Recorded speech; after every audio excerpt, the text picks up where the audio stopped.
அனைவருக்கும் எனது அன்பு கலந்த வணக்கங்கள். நான் உங்கள் அஸ்ட்ரோ சின்னதுரை, புலிமிசைக்கூத்தூர், பெரம்பலூர் மாவட்டம். தலைச்சனுக்கும் திருமணம் செய்யலாமா? அதாவது பார்த்தீங்கன்னா, ஒரு வீட்டில் ஆண் தலைச்சனாக இருந்து, அதேமாரி இப்போ பெண் பார்த்தீங்கன்னா தலைச்சனாக இருந்து, அதாவது ரெண்டு பேர்த்தையும், அதாவது தலைச்சனா என்ன, முதல் ஆள் ஃபஸ்ட்டு குழந்தை, அதாவது ஆணும் ஃபஸ்ட்டு குழந்தையாக இருந்து, பெண்ணும் ஃபஸ்ட்டு குழந்தையாக இருந்து தலைச்சனும் திருமணம் செய்யலாமா? அதுக்காக ஜோதிடம் என்ன சொல்கிறது? அதாவது பார்த்தீங்கன்னா, எல்லா பொருத்தமும் இருந்து, அதாவது மனப்பொருத்தமும் இருந்து, பெற்றோர்கள் எல்லாமே பொருத்தம் இருந்து, ரெண்டு வீட்டாரும் பேசி, ஆனாலும் இப்போ கடைசியில் பார்த்தீங்கன்னா ஒரு சில பேர் சொல்லிட்டுருவாங்க, தலைச்சன் திருமணம் செய்யக்கூடாது அப்படின்னு சொல்லிட்டுருவாங்க. இப்போ இந்த தலைச்சனுக்கு திருமணம் செய்கிறத பற்றி ஜோதிடம் என்ன சொல்கிறது என்பதை பற்றி இந்த காணொலியிலே பார்ப்போம். இதுபோன்ற தொடர்ந்து ஜோதிட தகவல்களை பெறவும், தமிழ் மாத ராசி பலன்களை தெரிந்து கொள்ளவும் நமது சேனல் அஸ்ட்ரோ சின்னதுரையை சப்ஸ்கிரைப் செய்து கொள்ளுங்கள், லைக் பண்ணுங்கள், நண்பர்களுக்கு ஷேர் பண்ணுங்கள். இந்த தலைச்சன்னா என்ன, ஆண் குழந்தை, அதாவது ஃபஸ்ட்டு குழந்தை, ஆண் குழந்தை ஃபஸ்ட்டு, பெண்ணும் ஃபஸ்ட்டு, அதாவது ரெண்டு பேரும் வீட்டிற்கு முதல் குழந்தையாக இருப்பது, அதுதான் தலைச்சனும். இப்போ பார்த்தீங்கன்னா ஆணி மாதத்தில் பிறந்த தலைச்சன், அதாவது முதல் குழந்தை, ஆணி மாதத்தில் பிறந்த தலைச்சன், அதாவது பார்த்தீங்கன்னா ஆணும் பெண்ணும் ரெண்டு பேருமே ஆணி மாதத்தில் பிறந்திருக்கணும், அதுவும் முதல் குழந்தையாக பிறந்திருக்கணும். அப்படி இருந்தால் திருமணம் செய்வது தவிர்ப்பது நல்லது. இப்போ ஒருத்தர் ஆணி மாதம் தலைச்சனாக பிறந்து, ஆணோ பெண்ணோ, இல்லை ஒருத்தர் வேறு மாதத்தில் தலைச்சனாக பிறந்தால் தப்பு கிடையாது. ரெண்டு பேருமே ஆணி மாதத்தில் தலைச்சனா, அதாவது முதல் குழந்தை, ஆணும் சரி பெண்ணும் சரி, ரெண்டு பேருமே தலைச்சன் முதல் குழந்தையாக பிறந்திருந்தால் மட்டும் திருமணத்தை தவிர்ப்பது நல்லது. அடுத்ததாக பார்த்தீங்கன்னா, கேட்டை நட்சத்திரம்னு ஒரு நட்சத்திரம் இருக்குது. கேட்டைனா என்ன, ஜேஷ்டா, மூத்தவள் என்று பொருள். கேட்டை நட்சத்திரத்துக்கு மூத்தவள் என்று பொருள். இப்போ இந்த கேட்டை நட்சத்திரத்தில் பிறந்த ஆணுக்கோ பெண்ணுக்கோ தலைச்சனை சேர்ப்பது சிறப்பில்லை. எப்படின்னா, இந்த நட்சத்திரமே பார்த்தீங்கன்னா மூத்தவள், அதாவது ஜேஷ்டா, மூத்தவள் அப்படின்னு அர்த்தம்.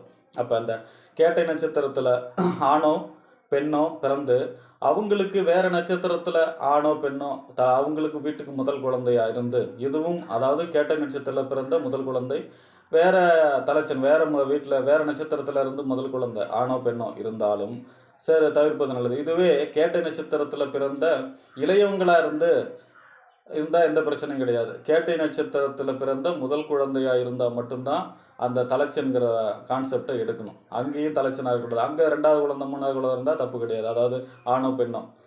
அதாவது கேட்டை நட்சத்திரத்தில் பிறந்த ஆணாக இருந்தாலும் சரி பெண்ணாக இருந்தாலும் சரி, அவங்க வீட்டுக்கு மூத்தவங்களாக இருக்கணும். அவங்களுக்கு வரக்கூடிய வரன், அவங்க வாழ்க்கை துணை, அவங்க இந்த நட்சத்திரத்தில் இருந்தாலும் வீட்டுக்கு மூத்தவங்களாக இருக்கக்கூடாது. இதுவே கேட்டை நட்சத்திரத்தில் இளையவங்களா அல்ல ஒரே இளையவங்களாக இருந்தால் தப்பு கிடையாது. அதனால் அந்த பிரச்சனை கிடையாது. கேட்டை நட்சத்திரத்தில் பிறந்த ஆணோ பெண்ணோ வேறு ஃபஸ்ட்டு குழந்தையாக இருந்து தலைச்சனாக திருமணம் செய்வதை தவிர்ப்பது நல்லது. அடுத்ததாக பார்த்தீங்கன்னா, அதாவது எந்த மாதத்தில் பிறந்திருந்தாலும் சரி, தலைச்சனும் இப்போ ஆணி மாதத்தில் தான் இப்போ ஃபஸ்ட்டு சொன்னோம். இப்போ வேறு பாக்கி இருக்கக்கூடிய 11 மாதம் தமிழ் மாதத்தில் எந்த மாதத்தில் பிறந்தாலும் சரி, ஆணி மாதத்தில் பிறந்த, அதாவது வீட்டுக்கு முதல் குழந்தை, ஆணாக இருந்தாலும் சரி பெண்ணாக இருந்தாலும் சரி, வீட்டுக்கு முதல் குழந்தை, அதாவது ஆணும் முதல் குழந்தை பெண்ணும் முதல் குழந்தை, எந்த தமிழ் மாதத்தில் பிறந்திருந்தாலும் சரி, சித்திரை வைகாசி ஆடி ஆவணி புரட்டாசி, இப்படி எந்த தமிழ் மாதத்தில் பிறந்திருந்தாலும் சரி, ரெண்டு பேருமே தலைச்சனாக இருக்காங்க அப்படின்னா ஆணி மாதத்தை தவிர்த்து, ஆணி மாதத்தில் சேர்க்கக்கூடாது. ஆணி மாதத்துக்கு ஃபஸ்ட்டு ரூல்ஸ் சொல்லியாச்சு. ஆணி மாதத்தை தவிர்த்து பாக்கி இருக்கக்கூடிய எந்த தமிழ் மாதத்தில் பிறந்த தலைச்சனாக இருந்தாலும் சரி, இந்த உத்தராயண காலம்னு இருக்கு இல்லையா, அதாவது தை மாதம் தொடங்கி ஆணி மாதம் வரைக்கும் முடியுது உத்தராயணம். அப்புறம் ஆடி மாதத்துலேருந்து மார்கழி வரை தட்சிணாயனம் நடக்கும். அதாவது தேவர்களுடைய பகல் பொழுது காலம் உத்தராயணங்கிறது, அதாவது தை மாதத்துலேருந்து ஆணி மாதம் வரை. இந்த உத்தராயண காலத்தில் தை மாதம் வரக்கூடிய முகூர்த்தத்திலோ, அதே மாதிரி உத்தராயண காலம் கடைசி, உத்தராயணம் ஆரம்பிக்கிறது தை மாதம், உத்தராயணம் முடிகிறது ஆணி, இந்த கடைசி ஆணி மாதத்தில் வரக்கூடிய முகூர்த்தத்திலே திருமணத்தை தவிர்ப்பது நல்லது. அதாவது தமிழ் மாதம் ஆணி மாதத்தை தவிர்த்து பாக்கி இருக்கக்கூடிய எந்த தமிழ் மாதத்தில் பிறந்த ஆண் குழந்தை அதாவது முதல் குழந்தையாக இருந்து, பெண்ணும் முதல் குழந்தையாக இருந்து, அதாவது தலைச்சனுமாக இருந்து அவர்களுக்கு திருமணம் செய்யணும் அப்படின்னா ஒன்றும் கிடையாது.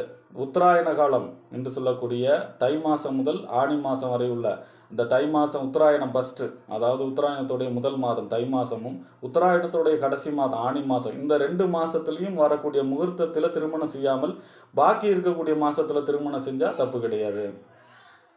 அதே போல் பார்த்திங்கன்னா, ஒரே வீட்டில் அக்கா தங்கச்சி அண்ணா தம்பி இந்த மாதிரி ஒரே வீட்டில் பிறந்த 2 பேருக்கும் ஒரே முகூர்த்தத்தில் திருமணத்தை தவிர்ப்பதும் நல்லது. அதுவும் சிறப்பானது கிடையாது, பொருத்தங்கள் இருந்தாலுமே. ஆக இப்படி இந்த தலைச்சனும் திருமணம் செய்யலாமாங்கிறத இந்த விதிகளெல்லாம் பயன்படுத்தி பொருத்தி பார்த்து திருமணம் செய்யலாம் என்று கூறி விடைபெறுகிறேன். நன்றி, வணக்கம்.